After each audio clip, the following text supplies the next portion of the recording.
नमस्कार दोस्तों, the study zone में आपका स्वागत है। आज हम देखने वाले हैं भारत के उपराष्ट्रपति के सभी महत्वपूर्ण ऑब्जेक्टिव प्रश्न जो सभी प्रकार की परीक्षाओं के लिए बहुत ही महत्वपूर्ण हैं। तो चलिए शुरू करते हैं। तो हमारा पहला सवाल है, भारत के उपराष्ट्रपति की स्थिति की तुलना किस देश के उपराष्ट्रपति से की जा सकती है? आपके विकल्प हैं संयुक्त राज्य अमेरिका, फ्रांस, दक्षिण अफ्रीका या मिस्र। ये एक बहुत ही फंडामेंटल सवाल है। इसका सही जवाब है संयुक्त राज्य अमेरिका। अच्छा, तो संयुक्त राज्य अमेरिका ही क्यों? क्या खास समानता है? देखिए, जो भारतीय उपराष्ट्रपति का पद है वो काफी हद तक अमेरिका के उपराष्ट्रपति के मॉडल पर ही आधारित है। मतलब जैसे अमेरिका में उपराष्ट्रपति वहां के उच्च सदन यानी सीनेट के अध्यक्ष होते हैं, ठीक वैसे ही भारत के उपराष्ट्रपति भी हमारे उच्च सदन यानी राज्यसभा के पदेन सभापति होते हैं। और हमारे संविधान का अनुच्छेद 63 मतलब 63 ये साफ तौर पर कहता है कि भारत के लिए एक उपराष्ट्रपति होगा। तो ये पद देश का दूसरा सर्वोच्च संवैधानिक पद है। ठीक है, तो इसी से जुड़ा हमारा दूसरा सवाल है, भारत में उपराष्ट्रपति का पद संविधान में प्रारंभ से ही है, एक संवैधानिक संशोधन द्वारा सृजित किया गया है, एक संसदीय अधिनियम द्वारा सृजित किया गया है, या राष्ट्रपति अपने सहायक के रूप में उसकी नियुक्ति करता है? इसका सही उत्तर है ये पद संविधान में प्रारंभ से ही है। मतलब इसे बाद में नहीं जोड़ा गया? नहीं, बिल्कुल नहीं। जैसे ही हमारा संविधान 26 जनवरी 1950 को लागू हुआ, ये पद भी मतलब उसी दिन अस्तित्व में आ गया था। अच्छा। और डॉक्टर सर्वपल्ली राधाकृष्णन भारत के पहले उपराष्ट्रपति बने थे। वो तो बल्कि 2 कार्यकालों तक 1952 से 1962 तक इस पद पर रहे। ये पद, जैसा मैंने कहा, राष्ट्रपति के ठीक बाद वरीयता क्रम में दूसरे स्थान पर आता है। उपराष्ट्रपति पद की अर्हता के संबंध में क्या सही नहीं है, ध्यान दीजिएगा, क्या सही नहीं है। विकल्प है, वह भारत का नागरिक हो, वह कम से कम 35 वर्ष की आयु का हो, राज्यसभा का सदस्य हो, या उपयुक्त में से कोई नहीं। ये एक बहुत आम कंफ्यूजन वाला पॉइंट है।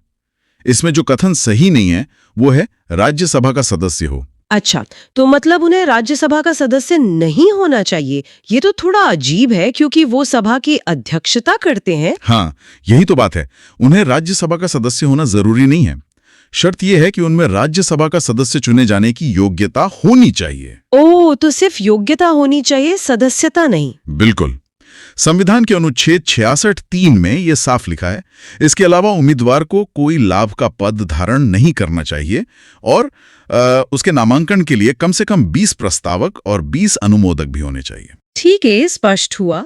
तो इसी बात को और साफ करने के लिए हमारा अगला सवाल है, उपराष्ट्रपति लोकसभा का सदस्य होता है, राज्यसभा का सदस्य होता है, किसी भी सदन का सदस्य होता है, या संसद सदस्य नहीं होता है? इसका सीधा और साफ जवाब है संसद सदस्य नहीं होता है। तो अगर कोई सांसद उपराष्ट्रपति चुन लिया जाए तब? बहुत अच्छा सवाल है।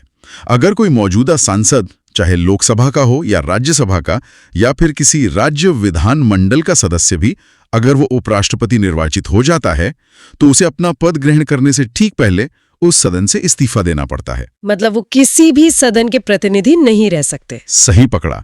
लेकिन भले ही वो सदस्य नहीं होते, फिर भी राज्यसभा का पदेन सभापति होने के नाते वो उसकी सारी कार्यवाही का संचालन करते हैं और इसी वजह से उन्हें सभी संसदीय विशेषाधिकार भी मिलते हैं। चलिए, अब अगले प्रश्न पर आते हैं। उपराष्ट्रपति के संबंध में निम्न में से कौन सा कथन सही है? वह लोकसभा का पदेन अध्यक्ष होता है, वह राज्यसभा का पदेन अध्यक्ष होता है, वह लोकसभा की लोक लेखा समिति का अध्यक्ष होता है, या वह भारतीय रेड क्रॉस सोसाइटी का पदेन अध्यक्ष होता है? इसमें सही कथन है वह राज्यसभा का पदेन अध्यक्ष होता है। हमने अभी इसकी बात की। आप इस पदेन शब्द का मतलब थोड़ा और समझा सकते हैं? जरूर। देखिए, संविधान का अनुच्छेद 64 कहता है कि उपराष्ट्रपति राज्यसभा का पदेन सभापति होगा। पदेन का सीधा सा मतलब है पद के कारण। पद के कारण? हाँ, यानी जो भी व्यक्ति उपराष्ट्रपति के पद पर आएगा वो अपने आप मतलब ऑटोमेटिकली राज्यसभा का सभापति बन जाएगा। और मजे की बात यह है कि उपराष्ट्रपति को जो वेतन भत्ते मिलते हैं वो उपराष्ट्रपति होने के नाते नहीं बल्कि राज्यसभा का सभापति होने के नाते मिलते हैं। अरे वाह, ये तो बहुत ही दिलचस्प फैक्ट है। हाँ, और जब उपराष्ट्रपति राष्ट्रपति के रूप में काम करते हैं तब वो राज्यसभा के सभापति का काम नहीं करते। ठीक है, तो अगला सवाल भी इसी से जुड़ा हुआ है। राज्यसभा के बैठकों का सभापतित्व कौन करता है? राष्ट्रपति, उपराष्ट्रपति, प्रधानमंत्री या स्पीकर? इसका जवाब अब तक तो साफ हो ही गया होगा। सही उत्तर है उपराष्ट्रपति। और सभापति के तौर पर उनके मुख्य काम क्या होते हैं? उनका मुख्य काम है सदन में व्यवस्था और अनुशासन बनाए रखना। वो सदन में किसी भी वोटिंग के परिणाम की घोषणा करते हैं। अच्छा। और उनके पास एक खास शक्ति भी है। अगर किसी बिल पर वोट बराबर हो जाए, मतलब टाई हो जाए, तो उन्हें निर्णायक मत यानी कास्टिंग वोट देने का अधिकार है। मतलब उनका वोट टाई ब्रेकर का काम करता है। बिल्कुल। और जब वो अनुपस्थित होते हैं तो राज्यसभा का उपसभापति सदन की अध्यक्षता करता है। बहुत बढ़िया। अब आते हैं चुनाव प्रक्रिया पर। 7वां सवाल है, उपराष्ट्रपति का चुनाव करने वाली निर्वाचन संस्था के सदस्य कौन होते हैं? लोकसभा और राज्यसभा दोनों के निर्वाचित सदस्य, संसद के दोनों सदनों के सदस्य, राज्यसभा के सभी निर्वाचित सदस्य या राज्यसभा के सभी सदस्य? इसका सही जवाब है संसद के दोनों सदनों के सदस्य। तो इसमें और राष्ट्रपति के चुनाव में क्या मुख्य अंतर है? मुख्य अंतर यह है कि उपराष्ट्रपति के चुनाव में संसद के दोनों सदनों, मतलब लोकसभा और राज्यसभा के निर्वाचित और मनोनीत दोनों तरह के सदस्य शामिल होते हैं। दोनों तरह के सदस्य? हाँ, जबकि राष्ट्रपति के चुनाव में सिर्फ निर्वाचित सांसद और विधायक भाग लेते हैं, मनोनीत सदस्य नहीं। और उपराष्ट्रपति के चुनाव में राज्य विधानसभाओं के सदस्य यानी विधायक हिस्सा नहीं लेते। ठीक है, ये बहुत महत्वपूर्ण अंतर है। अब एक सवाल उम्र को लेकर। उपराष्ट्रपति पद के निर्वाचन हेतु उम्मीदवार की अधिकतम आयु कितनी होती है? 65 वर्ष, 70 वर्ष, 75 वर्ष या कोई सीमा नहीं? इसका उत्तर है कोई सीमा नहीं। कोई ऊपरी सीमा नहीं? जी, कोई नहीं। संविधान में न्यूनतम आयु तो 35 वर्ष तय की गई है, लेकिन अधिकतम आयु की कोई सीमा नहीं है। और क्या कोई व्यक्ति दोबारा उपराष्ट्रपति बन सकता है? हाँ, बिल्कुल। एक व्यक्ति कितनी भी बार उपराष्ट्रपति पद के लिए फिर से निर्वाचित हो सकता है। जैसे डॉक्टर सर्वपल्ली राधाकृष्णन और मोहम्मद हामिद अंसारी दोनों 2-2 बार उपराष्ट्रपति बने हैं। उपराष्ट्रपति का कार्यकाल वैसे 5 वर्ष का होता है। चलिए अगला प्रश्न देखते हैं। उपराष्ट्रपति का निर्वाचन कैसे होता है? प्रत्यक्ष रूप से, अप्रत्यक्ष रूप से, उपयुक्त दोनों प्रकार से या मनोनयन द्वारा? इनका निर्वाचन अप्रत्यक्ष रूप से होता है। अप्रत्यक्ष निर्वाचन का क्या मतलब है? हमारे श्रोताओं के लिए थोड़ा आसान भाषा में बताइए। अप्रत्यक्ष का मतलब है कि आम जनता यानी हम और आप सीधे वोट नहीं करते, बल्कि जनता द्वारा चुने गए प्रतिनिधि जो हमारे सांसद हैं वो इस चुनाव में वोट डालते हैं। अच्छा। ये चुनाव गुप्त मतदान से होता है और इसका मकसद यही है कि इस ऊंचे पद पर एक योग्य और सम्मानित व्यक्ति पहुंचे जिसे संसद के दोनों सदनों का समर्थन हासिल हो। इसका वर्णन संविधान के अनुच्छेद 66(1) में मिलता है। उपराष्ट्रपति पद के निर्वाचन हेतु कौन सी पद्धति अपनाई जाती है? सूची पद्धति, संचयी मत पद्धति, सापेक्ष बहुमत पद्धति या समानुपातिक प्रतिनिधित्व एवं एकल संक्रमणीय पद्धति? इसके लिए जो पद्धति अपनाई जाती है वो है समानुपातिक प्रतिनिधित्व एवं एकल संक्रमणीय पद्धति। ये तो सुनने में काफी जटिल लगता है थोड़ा, पर ये बहुत ही अच्छी प्रणाली है। ये वही पद्धति है जो भारत के राष्ट्रपति और राज्यसभा के सदस्यों के चुनाव में भी इस्तेमाल होती है। इसमें होता क्या है असल में? इसमें जो वोटर्स होते हैं यानी सांसद, वो उम्मीदवारों को अपनी पसंद के हिसाब से वरीयता मतलब रैंक देते हैं। जैसे पहली पसंद ये, दूसरी पसंद वो। ठीक है। और जीतने के लिए उम्मीदवार को सिर्फ सबसे ज्यादा वोट नहीं, बल्कि वोटों का एक निश्चित कोटा जो कि आधे से ज्यादा होता है वो हासिल करना होता है। ये प्रणाली सुनिश्चित करती है कि जो भी जीते उसे एक व्यापक समर्थन मिला हो। उपराष्ट्रपति पद के उम्मीदवार के नामांकन को निर्वाचक मंडल के कम से कम कितने सदस्यों के द्वारा प्रस्तावित करना आवश्यक है? ये एक बहुत ही महत्वपूर्ण सवाल है। ये पहली सीढ़ी है। और इसके विकल्प है 5, 10, 15 या फिर 20। तो देखिए इसका सही उत्तर है 20। 20 जी। अच्छा, मतलब कम से कम 20 सदस्यों का प्रस्ताव चाहिए। जी हाँ, बिल्कुल। 20 प्रस्तावक, ये एक तरह का पहला फिल्टर है ताकि सिर्फ गंभीर उम्मीदवार ही मैदान में उतरें। सही। ये तो हुई प्रस्तावकों की बात। अब अगला सवाल देखते हैं। उपराष्ट्रपति पद के उम्मीदवार के नामांकन के निर्वाचक मंडल के कम से कम कितने सदस्यों का अनुमोदन प्राप्त होना आवश्यक है? हाँ, ये उसी प्रक्रिया का दूसरा हिस्सा है। विकल्प वही है 5, 10, 15 या 20। और इसका जवाब भी दरअसल 20 ही है। अच्छा, तो मतलब 20 प्रस्तावक और 20 अनुमोदक। जी। और ये 40 सदस्य अलग अलग होने चाहिए। मतलब जो प्रस्तावक है वो अनुमोदक नहीं हो सकता। अरे वाह, तो कुल मिला के 40 सांसदों का समर्थन तो नामांकन भरने के लिए ही चाहिए। बिल्कुल। इससे सुनिश्चित होता है कि उम्मीदवार के पास एक ठीक-ठाक समर्थन है, वो कोई गैर गंभीर उम्मीदवार नहीं है। समझ गई। अब अगले प्रश्न पर आते हैं जो कि पैसों से जुड़ा है। नामांकन के समय उपराष्ट्रपति पद के उम्मीदवार को जमानत के तौर पर कितना रुपया जमा करना पड़ता है? हाँ, एक वित्तीय पहलू भी है इसका। क्या ये 10,000 रुपए, 15,000 रुपए, 18,000 रुपए या 20,000 रुपए है? सही राशि है 15,000 रुपए। 15,000। जी, ये राशि भारतीय रिजर्व बैंक में जमा करनी होती है। और अगर कोई उम्मीदवार अच्छा प्रदर्शन ना कर पाए तो ये राशि जब्त हो जाती है। अगर कुल वैध मतों का छठा हिस्सा भी नहीं मिला तो जमानत जब्त। सही है। ये भी एक तरह से गैर गंभीर उम्मीदवारों को रोकने का तरीका है। जी।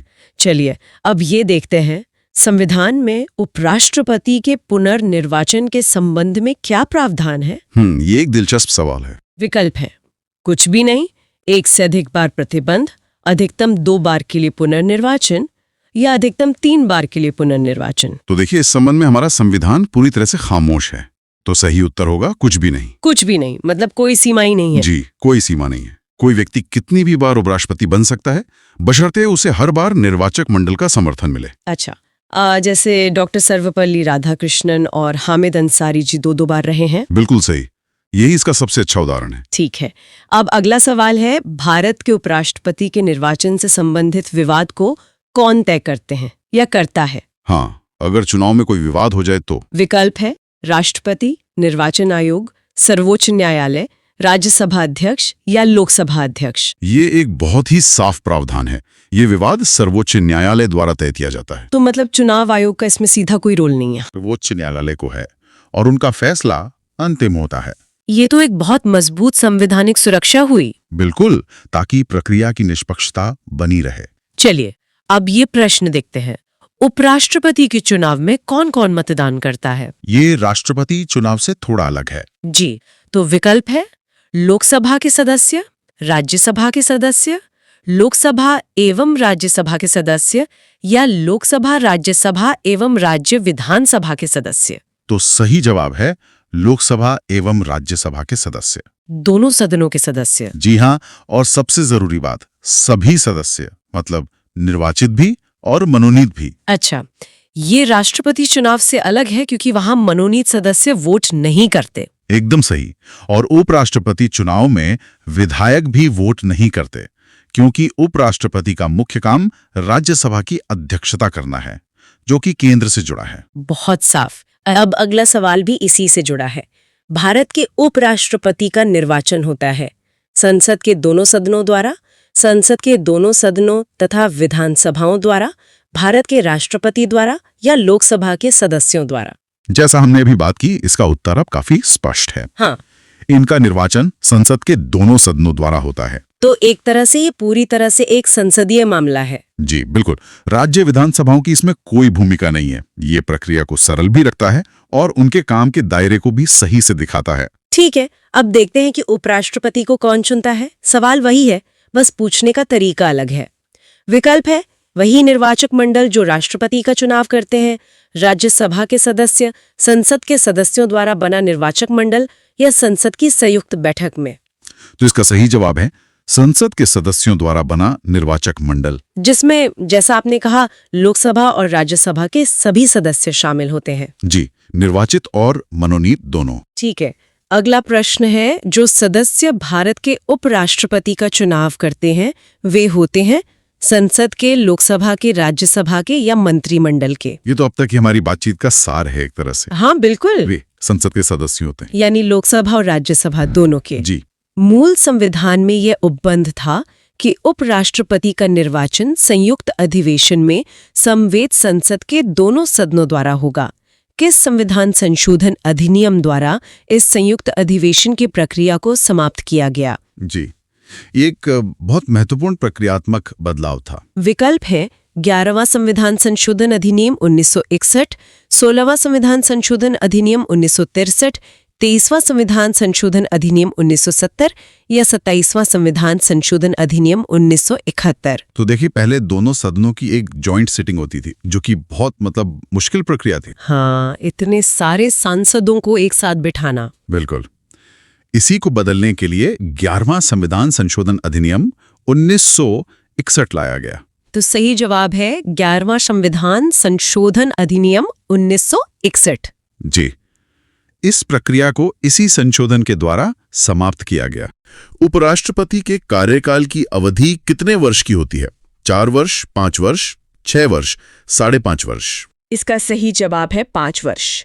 लेकिन यहाँ सिर्फ ये जानना काफी नहीं है कि कार्यकाल 5 साल का होता है। दिलचस्प बात यह है कि संविधान बनाने वालों ने इस पद को लेकर एक नो वैक्यूम पॉलिसी अपनाई है। मतलब ये पद कभी एक पल के लिए भी खाली ना रहे। नो वैक्यूम पॉलिसी, ये तो सुनने में काफी रोचक लग रहा है। इसका क्या मतलब है? इसका मतलब है कि संविधान का अनुच्छेद 67 साफ कहता है कि उपराष्ट्रपति का कार्यकाल पद संभालने की तारीख से ठीक 5 साल का होगा, लेकिन वो अपने कार्यकाल की समाप्ति के बाद भी तब तक पद पर बने रहेंगे जब तक कि उनका उत्तराधिकारी आकर पद ग्रहण नहीं कर लेता। ये शासन में आप कह सकते हैं एक निरंतरता सुनिश्चित करता है। अच्छा, तो ये एक तरह से एक सुरक्षा व्यवस्था है ताकि पद कभी खाली ना रहे। लेकिन क्या कोई उपराष्ट्रपति समय से पहले भी अपना पद छोड़ सकता है? बिल्कुल, उनके पास 2 रास्ते हैं। पहला, वो 5 साल की अवधि से पहले राष्ट्रपति को अपना इस्तीफा दे सकते हैं, और दूसरा, उन्हें पद से हटाया भी जा सकता है, जिसकी एक खास प्रक्रिया है। इस प्रक्रिया का प्रस्ताव राज्यसभा में शुरू होता है और उस पर लोकसभा की सहमति जरूरी होती है। और हाँ, एक और खास बात, कोई भी व्यक्ति कितनी भी बार उपराष्ट्रपति पद के लिए फिर से चुना जा सकता है, इस पर कोई सीमा नहीं है। ये तो कार्यकाल की बात हो गई। अब जब कोई इस पद पर आता है तो एक शपथ ग्रहण समारोह होता है। इसी से जुड़ा हमारा अगला सवाल है, उपराष्ट्रपति को पद की गोपनीयता की शपथ कौन दिलाता है?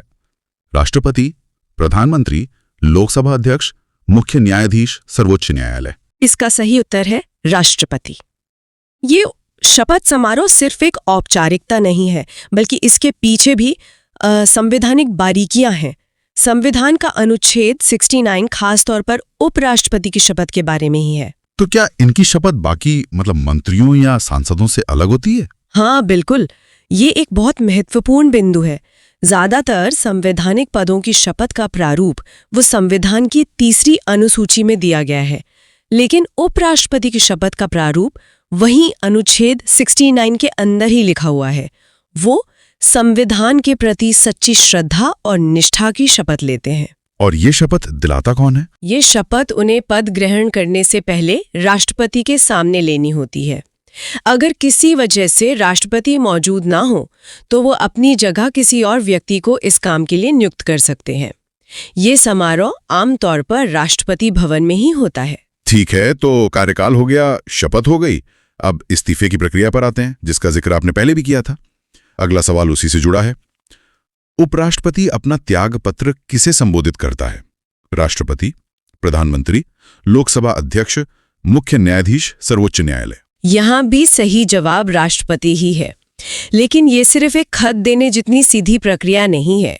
ये एक ऐसी व्यवस्था है जो शासन के 2 सबसे बड़े सदनों के बीच कम्युनिकेशन को बनाए रखती है। वो कैसे? मतलब उपराष्ट्रपति ने राष्ट्रपति को इस्तीफा दिया तो इसमें लोकसभा कहां से आ गई? यहीं पर प्रक्रिया का अगला कदम आता है। अनुच्छेद 67 क कहता है कि उपराष्ट्रपति अपना इस्तीफा राष्ट्रपति को देंगे। जैसे ही राष्ट्रपति को वो इस्तीफा मिलता है, ये उनकी जिम्मेदारी बन जाती है कि वो इसकी सूचना तुरंत लोकसभा अध्यक्ष को दें। वाह, ये तो शासन में पारदर्शिता और समन्वय का एक बेहतरीन उदाहरण है। इसका मतलब ये हुआ कि जैसे ही उपराष्ट्रपति इस्तीफा देते हैं, देश की संसद के दोनों सदनों को आधिकारिक तौर पर पता चल जाता है कि एक महत्वपूर्ण पद खाली हो गया है। बिल्कुल सही। ये सुनिश्चित करता है कि कार्यपालिका और विधायिका के बीच कोई सूचना का गैप न रहे, और जिस दिन इस्तीफा स्वीकार हो जाता है उसी दिन से उपराष्ट्रपति का पद रिक्त मान लिया जाता है। चलिए अब उस विषय पर आते हैं जिसमें लोगों की हमेशा दिलचस्पी रहती है, वेतन और भत्ते। अगला सवाल इसी के बारे में है। उपराष्ट्रपति को राज्यसभा के सभापति के रूप में अन्य भत्तों के अलावे कितना वेतन प्राप्त होता है? 80,000 रुपए, 90,000 रुपए, 1 लाख रुपए, 1,25,000 रुपए। हमारे दिए गए स्रोत के अनुसार इसका सही उत्तर 1,25,000 रुपए है। हालांकि ये ध्यान रखना जरूरी है कि ये आंकड़े पुराने हो सकते हैं और अब वेतन बढ़ चुका है।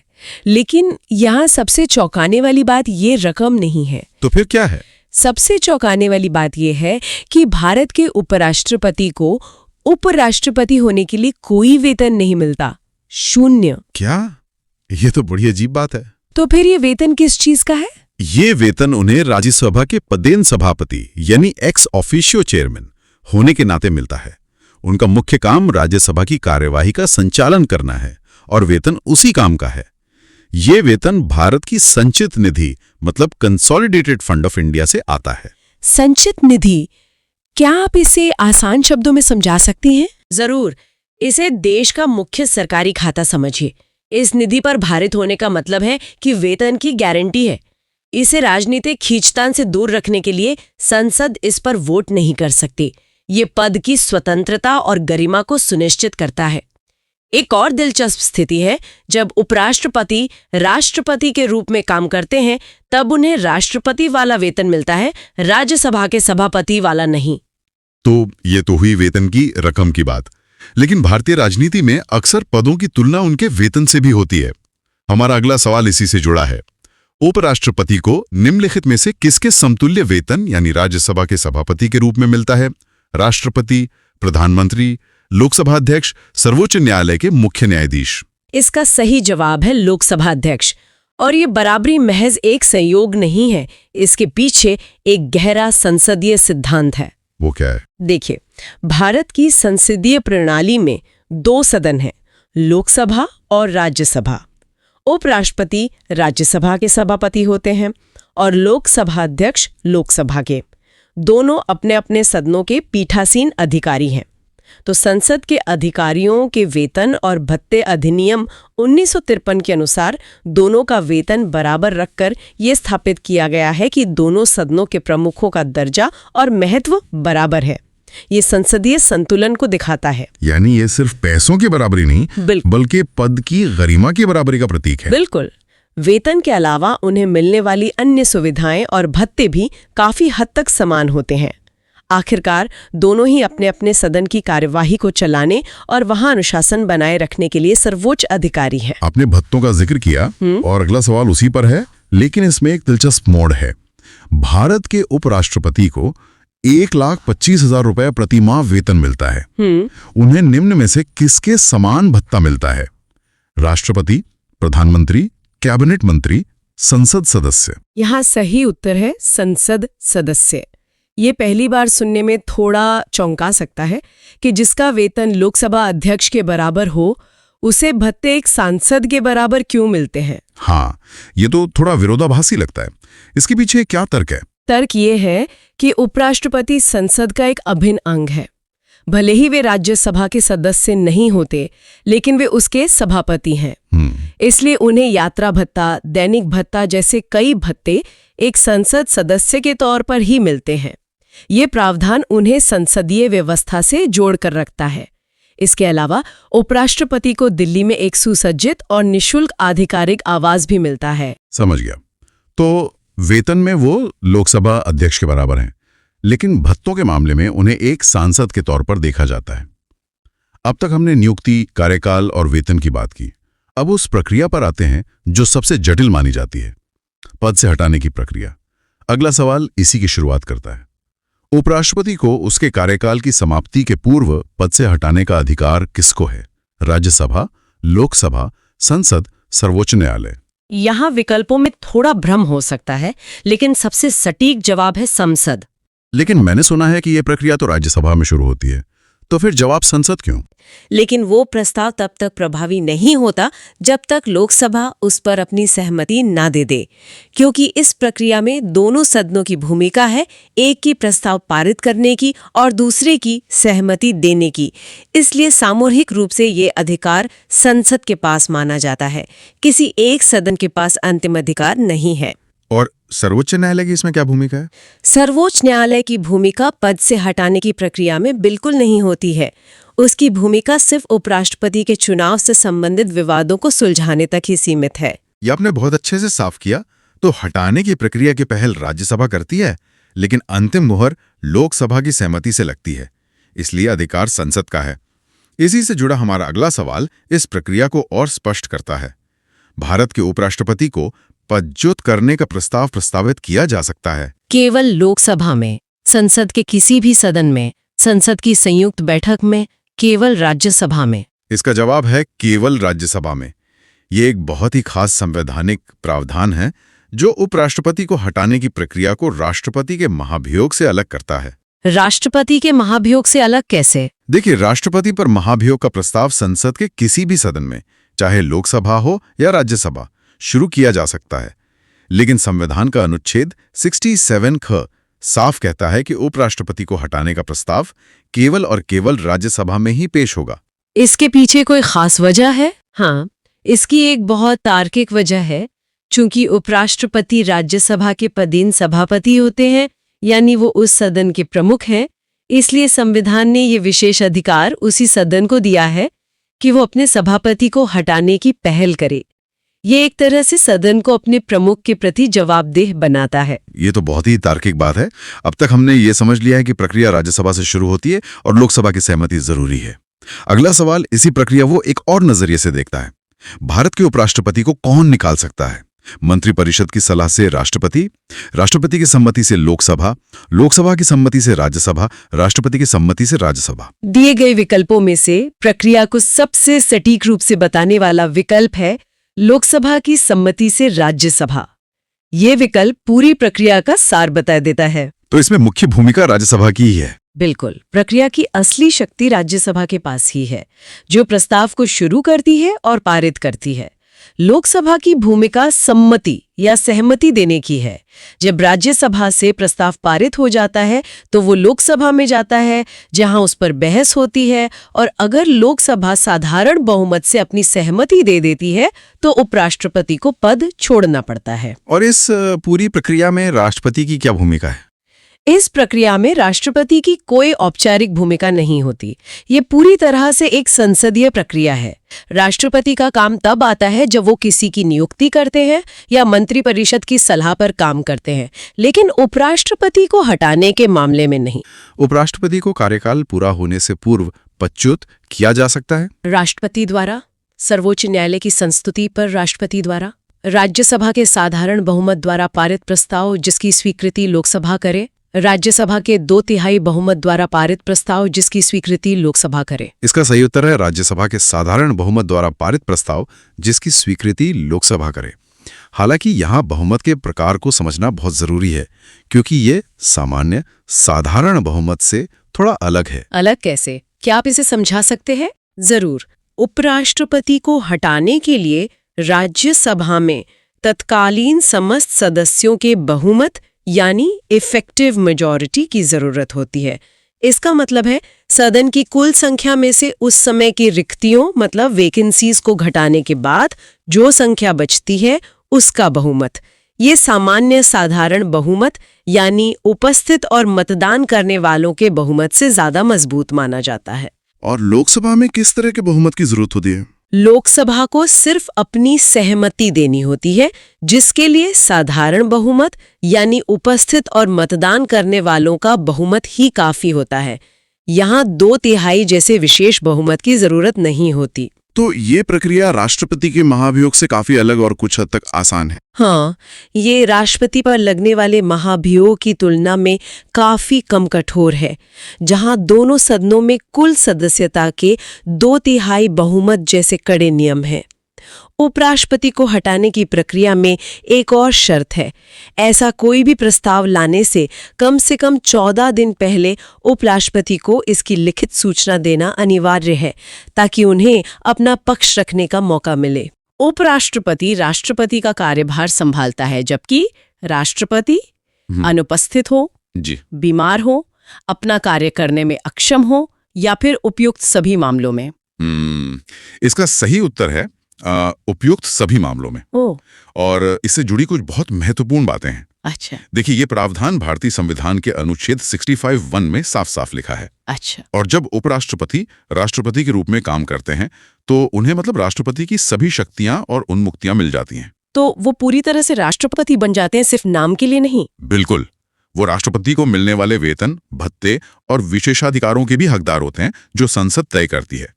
लेकिन एक दिलचस्प बात यह है कि इस दौरान वो राज्यसभा के सभापति के रूप में अपने कर्तव्यों का पालन नहीं करते। ओह, तो वो अपनी मूल भूमिका से पूरी तरह हट जाते हैं। जी, और ना ही वो राज्यसभा के सभापति का वेतन या भत्ता लेते हैं। भारत में ऐसा सबसे पहले हुआ था जब डॉक्टर सर्वपल्ली राधाकृष्णन ने 1960 में राष्ट्रपति डॉक्टर राजेंद्र प्रसाद की अनुपस्थिति में उनके कर्तव्यों का निर्वहन किया था। ये जानना वाकई दिलचस्प है। तो अब अगला सवाल देखते हैं। जब उपराष्ट्रपति राष्ट्रपति का कार्यभार संभालता है, तो क्या वो राज्यसभा के सभापति के रूप में भी सभी कार्य करता है, या उसे राष्ट्रपति पद के सभी विशेषाधिकार और भत्ते प्राप्त होते हैं, या फिर वह राष्ट्रपति और उपराष्ट्रपति दोनों की शक्तियों का प्रयोग करता है, या उपरोक्त सभी? नहीं, इसका सही उत्तर है उसे राष्ट्रपति पद के सभी विशेषाधिकार और भत्ते प्राप्त होते हैं। मतलब जैसा हमने अभी बात की, वो एक समय में एक ही पद की भूमिका निभाते हैं। जी, एकदम सही। संविधान का अनुच्छेद 65(3) यही कहता है। इस दौरान उपराष्ट्रपति को राष्ट्रपति की सभी शक्तियां, वेतन और विशेषाधिकार मिलते हैं। जी। और जैसा मैंने कहा, जब वो कार्यवाहक राष्ट्रपति होते हैं तो वो राज्यसभा के सभापति, जो कि अनुच्छेद 64 में बताया गया है, उसके कर्तव्यों का पालन नहीं करते। जी। इस स्थिति में वो उपराष्ट्रपति पद से जुड़े किसी भी वेतन या भत्ते के हकदार भी नहीं होते। उनका मुख्य और कह सकते हैं एकमात्र कार्य राष्ट्रपति के कर्तव्यों का निर्वहन करना होता है। ये बहुत स्पष्ट है, लेकिन इससे एक और सवाल उठता है। जब उपराष्ट्रपति राष्ट्रपति के कार्यों को संभालता है, तो उस दौरान राज्यसभा के सभापति पद पर कौन कार्य करता है? क्या वो स्वयं ही करते हैं, या कोई नया सभापति चुना जाता है, या फिर उपसभापति, या इनमें से कोई नहीं? इसका उत्तर है उपसभापति। अच्छा, तो सदन के उपसभापति ये जिम्मेदारी लेते हैं। जी, इसके बारे में संविधान के अनुच्छेद 91 में विस्तार से बताया गया है। जब सभापति यानी उपराष्ट्रपति का पद रिक्त हो या वो राष्ट्रपति के रूप में काम कर रहे हों, तो उपसभापति उनके कर्तव्यों का पालन करते हैं। और राज्यसभा के उपसभापति का चुनाव वो राज्यसभा के सदस्य अपने में से ही करते हैं। तो ये सदन की अपनी आंतरिक व्यवस्था है। बिल्कुल। और जब उपसभापति सभापति के रूप में कार्य करते हैं, तो उन्हें सभापति की सभी शक्तियां प्राप्त होती हैं। ये व्यवस्था एक तरह से यह सुनिश्चित करती है कि उपराष्ट्रपति की अनुपस्थिति में भी राज्यसभा की कार्यवाही सुचारू रूप से चलती रहे, कोई रुकावट ना आए। बहुत बढ़िया। अब एक और स्थिति पे आते हैं। मान लीजिए राष्ट्रपति की मृत्यु हो जाती है।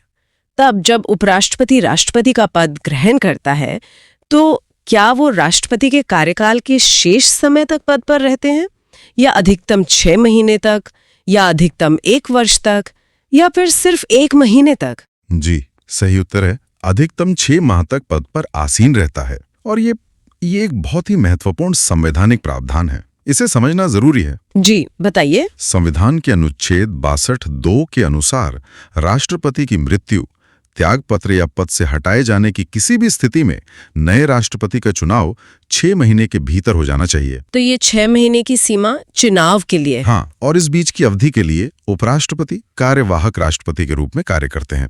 एक और बात, जो नया निर्वाचित राष्ट्रपति होता है वो पूरे 5 वर्ष के कार्यकाल के लिए पद ग्रहण करता है, न कि बचे हुए कार्यकाल के लिए। अच्छा, ये एक बड़ा अंतर है। जी, भारत के इतिहास में आपको याद होगा डॉक्टर जाकिर हुसैन और फखरुद्दीन अली अहमद की पद पर रहते हुए मृत्यु के बाद तत्कालीन उपराष्ट्रपतियों ने कार्यवाहक राष्ट्रपति के रूप में कार्य किया था। सही। अब उपराष्ट्रपति की मूल भूमिका यानी राज्यसभा के सभापति की भूमिका पर आते हैं। तो राज्यसभा के सभापति के रूप में उपराष्ट्रपति क्या नहीं कर सकता है?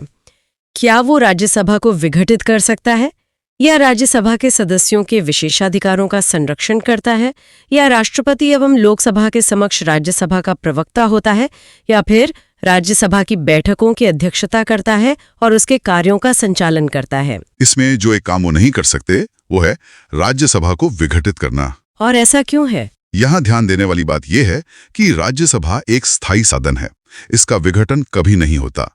ये संविधान के अनुच्छेद 83(1) में बिल्कुल स्पष्ट रूप से कहा गया है। तो ये लोकसभा से बिल्कुल अलग है? हाँ, इसके विपरीत लोकसभा को प्रधानमंत्री की सलाह पर राष्ट्रपति द्वारा विघटित किया जा सकता है। राज्यसभा में तो 1/3 सदस्य हर 2 साल में सेवानिवृत्त होते हैं और उनकी जगह नए सदस्य चुने जाते हैं, जिससे सदन की निरंतरता बनी रहती है।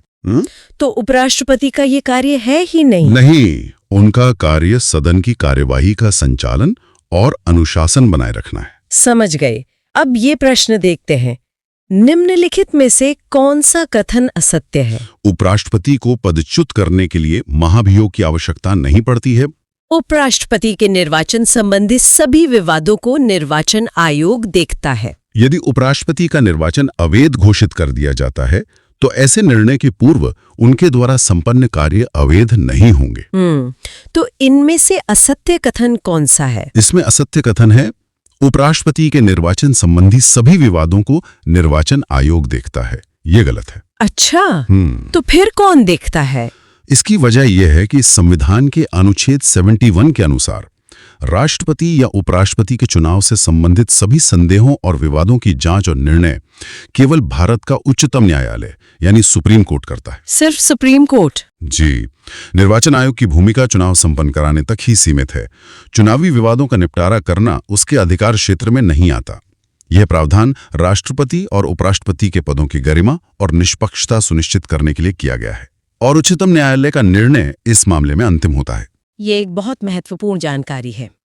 अब अगला प्रश्न, निम्नलिखित कथनों का अध्ययन कर समुचित उत्तर की पहचान करें।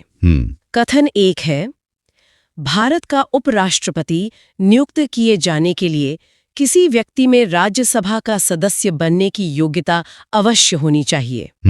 और कथन 2, उपराष्ट्रपति राज्यसभा का पदेन अध्यक्ष होता है। तो क्या दोनों सही है, दोनों गलत है या केवल एक सही है? यहाँ सही उत्तर है एक और दोनों सही हैं। दोनों ही सही हैं। जी, चलिए इसे समझते हैं। अनुच्छेद 66(3) के अनुसार उपराष्ट्रपति पद के उम्मीदवार को राज्यसभा का सदस्य चुने जाने के योग्य होना चाहिए, हालांकि उसे लाभ के पद पर नहीं होना चाहिए। और अनुच्छेद 64 तो स्पष्ट रूप से कहता है कि भारत का उपराष्ट्रपति राज्यों की परिषद यानी राज्यसभा का पदेन सभापति होगा। पदेन या एक्स ऑफिशियो का क्या मतलब है यहाँ? पदेन का सीधा सा अर्थ है कि जो भी व्यक्ति उपराष्ट्रपति का पद धारण करेगा वो अपने आप ही मतलब स्वतः ही राज्यसभा का सभापति बन जाएगा। तो ये दोनों ही कथन भारतीय संविधान के अनुसार पूरी तरह से सही हैं। ठीक है, अगला सवाल है, भारत के उपराष्ट्रपति के संबंध में कौन सा कथन असत्य है? भारत के प्रथम उपराष्ट्रपति एस राधाकृष्णन थे। उपराष्ट्रपति का चुनाव भारत का राष्ट्रपति करता है। उपराष्ट्रपति राज्यसभा का सभापति होता है। उपराष्ट्रपति की योग्यता प्राप्त करने के लिए प्रत्याशी की आयु कम से कम 35 वर्ष की होनी चाहिए। इसमें जो असत्य कथन है वो है उपराष्ट्रपति का चुनाव भारत का राष्ट्रपति करता है। ये बिल्कुल गलत है। तो असल में चुनाव कैसे होता है? देखिए, वास्तविकता यह है कि संविधान के अनुच्छेद 66(1) के अनुसार उपराष्ट्रपति का चुनाव एक निर्वाचक मंडल, जिसे अंग्रेजी में इलेक्टोरल कॉलेज कहते हैं, उसके द्वारा किया जाता है। इस निर्वाचक मंडल में संसद के दोनों सदनों, लोकसभा और राज्यसभा के सभी सदस्य मतलब निर्वाचित और मनोनीत दोनों शामिल होते हैं। अच्छा, तो राष्ट्रपति का इसमें कोई सीधा रोल नहीं है? कोई रोल नहीं है। ये चुनाव आनुपातिक प्रतिनिधित्व प्रणाली के अनुसार एकल संक्रमणीय मत द्वारा होता है। राष्ट्रपति उपराष्ट्रपति की नियुक्ति नहीं करते, बल्कि केवल उन्हें पद की शपथ दिलाते हैं। स्पष्ट है। अब ये प्रश्न देखते हैं, उपराष्ट्रपति अपने मत का प्रयोग कब करता है? क्या वो हर परिस्थिति में वोट दे सकता है या सिर्फ मतों के बराबर रहने की स्थिति में, या ये उसकी इच्छा पर निर्भर है, या वो कभी भी वोट नहीं करता? इसका सही उत्तर है मतों के बराबर रहने की स्थिति में, जिसे कास्टिंग वोट भी कहते हैं, है ना? बिल्कुल, इसे निर्णायक मत या कास्टिंग वोट कहा जाता है। संविधान के अनुच्छेद 100 के अनुसार राज्यसभा के सभापति यानी उपराष्ट्रपति किसी भी प्रस्ताव पर पहली बार में मतदान नहीं करते हैं। वो केवल तभी मतदान करते हैं जब किसी विधेयक या प्रस्ताव पर पक्ष और विपक्ष में बराबर मत पड़े यानी टाई हो जाए। तो उनका वोट गतिरोध को तोड़ने के लिए होता है? जी, उनका वोट गतिरोध को तोड़ने और निर्णय तक पहुंचने में मदद करता है। यही शक्ति लोकसभा अध्यक्ष को भी प्राप्त है। यह प्रावधान सभापति की निष्पक्षता को बनाए रखने में मदद करता है। कौन राष्ट्रपति के चुनाव में तो मतदान नहीं करते हैं, परंतु उपराष्ट्रपति के चुनाव में मतदान करते हैं? क्या ये संसद के मनोनीत सदस्य हैं या राज्य विधान परिषद के सदस्य? राज्यसभा के सदस्य या उपरोक्त सभी? इसका सही उत्तर है संसद के मनोनीत सदस्य। ये एक बहुत ही बारीक अंतर है। हाँ, और ये एक महत्वपूर्ण अंतर है जिसे समझना जरूरी है। देखिए, राष्ट्रपति के चुनाव में केवल संसद के निर्वाचित सदस्य और राज्यों की विधानसभाओं के निर्वाचित सदस्य ही मतदान करते हैं। मनोनीत सदस्य भाग नहीं लेते। लेकिन उपराष्ट्रपति के चुनाव में इसके विपरीत उपराष्ट्रपति के चुनाव में संसद के दोनों सदनों, लोकसभा और राज्यसभा के सभी सदस्य यानी निर्वाचित और मनोनीत दोनों मतदान करते हैं। इसमें राज्यों की विधानसभाओं के सदस्यों की कोई भूमिका नहीं होती है। इस अंतर के पीछे क्या तर्क है? ये अंतर इसलिए है क्योंकि राष्ट्रपति राष्ट्र का प्रमुख होता है, जिसमें राज्यों का प्रतिनिधित्व आवश्यक है, जबकि उपराष्ट्रपति मुख्य रूप से राज्यसभा की अध्यक्षता करता है, जो कि एक संसदीय पद है। इसलिए ये अंतर रखा गया है। भारत के उपराष्ट्रपति को पदच्युत करने का संकल्प निम्नलिखित में से कहाँ प्रस्तावित किया जा सकता है? इसके विकल्प हैं केवल लोकसभा में, संसद के किसी भी सदन में, संसद की संयुक्त बैठक में या फिर केवल राज्यसभा में। और इसका सही उत्तर है केवल राज्यसभा में। जी बिल्कुल। पर ऐसा क्यों है? मतलब सिर्फ राज्यसभा में ही क्यों? देखिए, ये एक बहुत ही दिलचस्प संवैधानिक व्यवस्था है। उपराष्ट्रपति का जो मुख्य काम है वो है राज्यसभा के सभापति के रूप में काम करना। अच्छा, मतलब वो पदेन सभापति होते हैं। एकदम सही। और क्योंकि उनका प्राथमिक कार्यक्षेत्र राज्यसभा है, तो उन्हें हटाने की प्रक्रिया की शुरुआत भी वहीं से हो सकती है। तो इसमें लोकसभा की कोई भूमिका नहीं होती? होती है, लेकिन बाद में। पहले ये संकल्प राज्यसभा से पारित होना जरूरी है। उसके बाद इसे लोकसभा की सहमति के लिए भेजा जाता है। समझ गई। एक और बात, क्या ये सच है कि उन्हें वेतन भी उपराष्ट्रपति पद के लिए नहीं मिलता? जी, ये बात बिल्कुल सही है। उन्हें जो वेतन मिलता है वो राज्यसभा के सभापति के रूप में कार्य करने के लिए ही मिलता है। चलिए, ये तो बहुत स्पष्ट हो गया। अब अगला सवाल देखते हैं। भारत के प्रथम उपराष्ट्रपति थे? विकल्प हैं doctor S Radhakrishnan, doctor Zakir Hussain, Gopal स्वरूप पाठक या जेबी कृपलानी। और सही उत्तर है डॉक्टर एस राधाकृष्णन। जी, और डॉक्टर राधाकृष्णन से जुड़े कुछ और भी बहुत रोचक तथ्य हैं। जैसे कि वो न केवल भारत के पहले उपराष्ट्रपति थे, बल्कि आज तक के एकमात्र ऐसे उपराष्ट्रपति हैं जिन्होंने 2 पूर्ण अवधियों के लिए ये पद संभाला। 2 पूर्ण अवधियां? मतलब पूरे 10 साल? हाँ, पूरे 10 साल। और इसी वजह से वो भारत के इतिहास में सबसे लंबे समय तक सेवा देने वाले उपराष्ट्रपति भी बने। ये तो कमाल की बात है। एक और दिलचस्प बात यह है कि उन्हें निर्विरोध चुना गया था। निर्विरोध? मतलब उनके खिलाफ कोई उम्मीदवार ही नहीं था? जी, और अपना उपराष्ट्रपति का कार्यकाल पूरा करने के बाद वो भारत के राष्ट्रपति भी बने। ठीक है, तो अब अगला प्रश्न देखते हैं।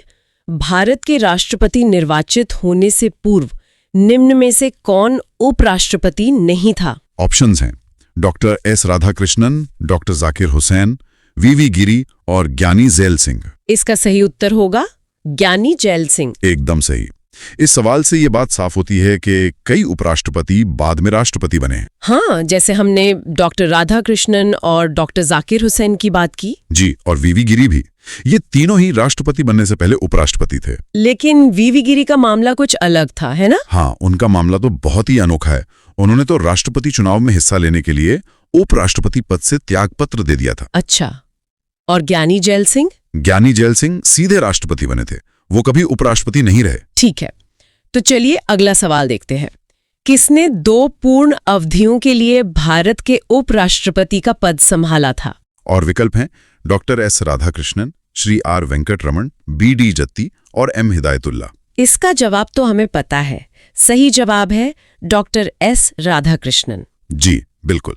जैसा कि हमने पहले भी बात की, उन्होंने 1952 से 1962 तक पूरे 10 साल इस पद पर काम किया। और इसीलिए वो सबसे लंबे समय तक उपराष्ट्रपति रहे। हाँ, वैसे विकल्पों में जो दूसरे नाम हैं जैसे बी.डी. जत्ती और एम हिदायतुल्ला, ये भी भारत के उपराष्ट्रपति रहे हैं। लेकिन सिर्फ एक कार्यकाल के लिए। जी, केवल एक कार्यकाल के लिए। 2 कार्यकाल पूरा करने की ये उपलब्धि सिर्फ डॉक्टर राधाकृष्णन के नाम है। चलिए अब अगला प्रश्न देखते हैं।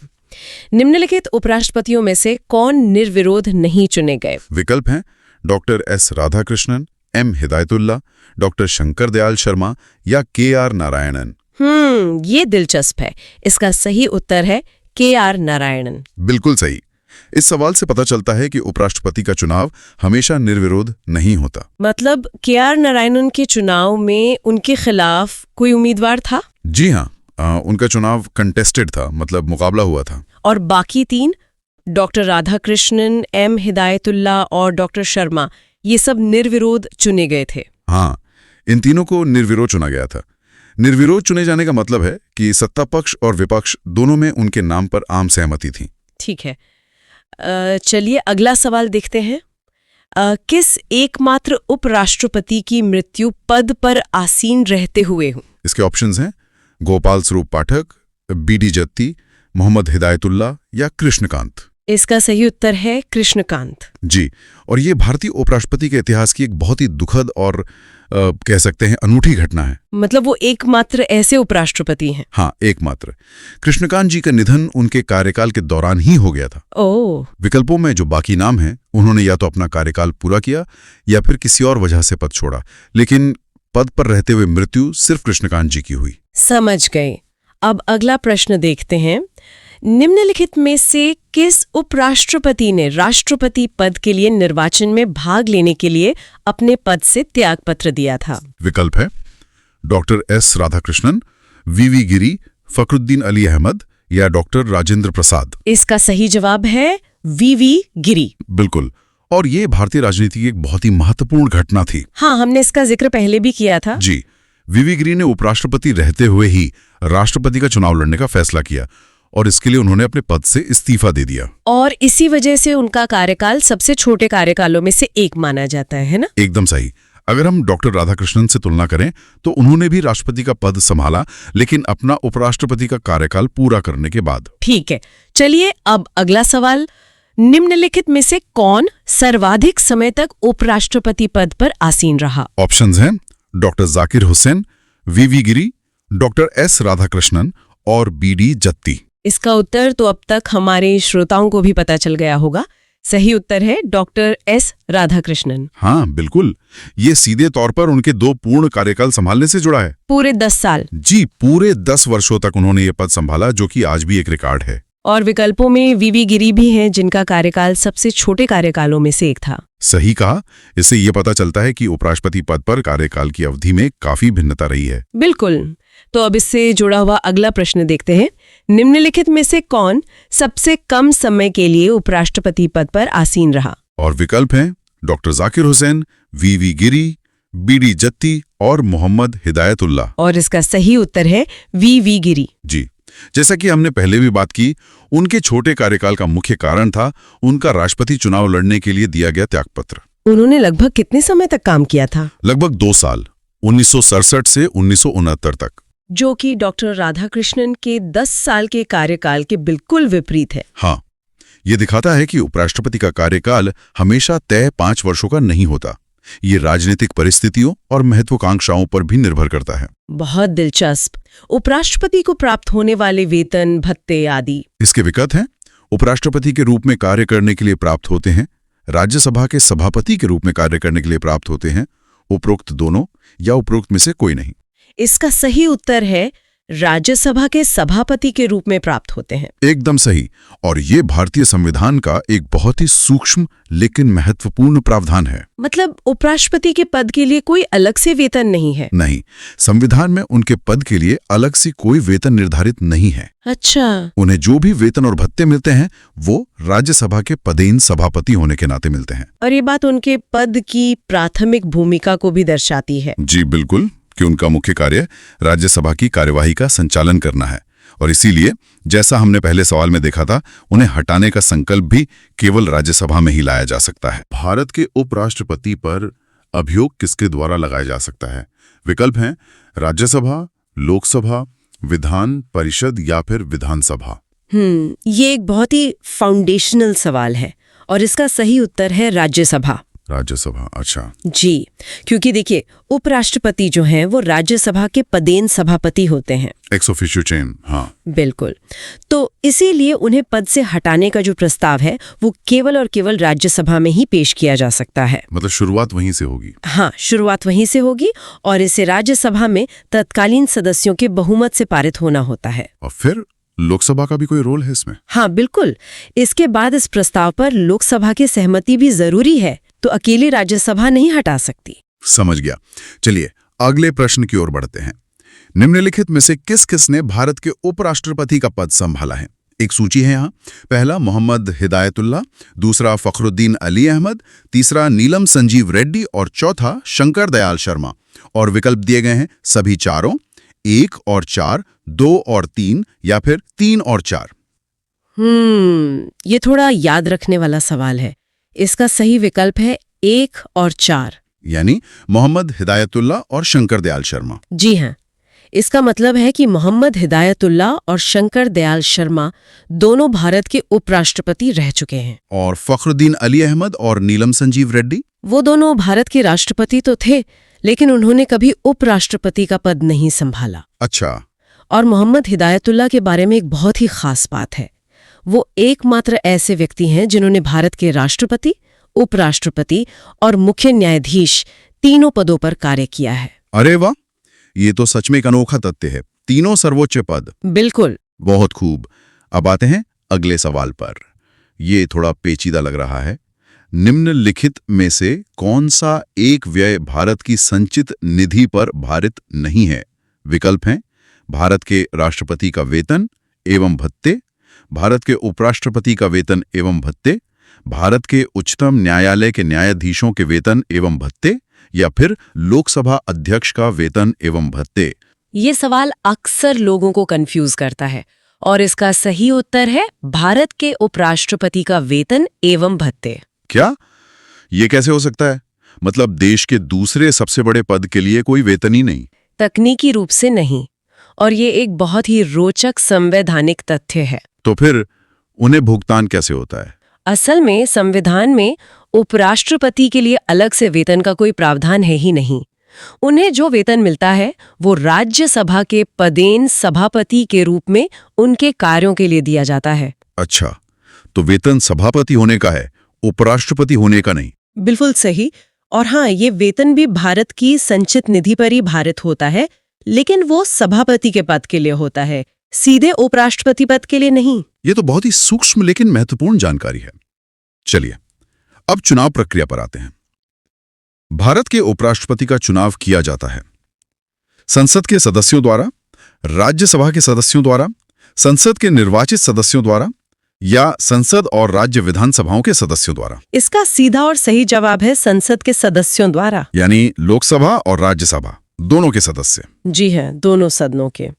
और यहाँ एक बात पर ध्यान देना बहुत जरूरी है, उपराष्ट्रपति के चुनाव में संसद के दोनों सदनों के सभी सदस्य हिस्सा लेते हैं। सभी सदस्य मतलब निर्वाचित और मनोनीत दोनों?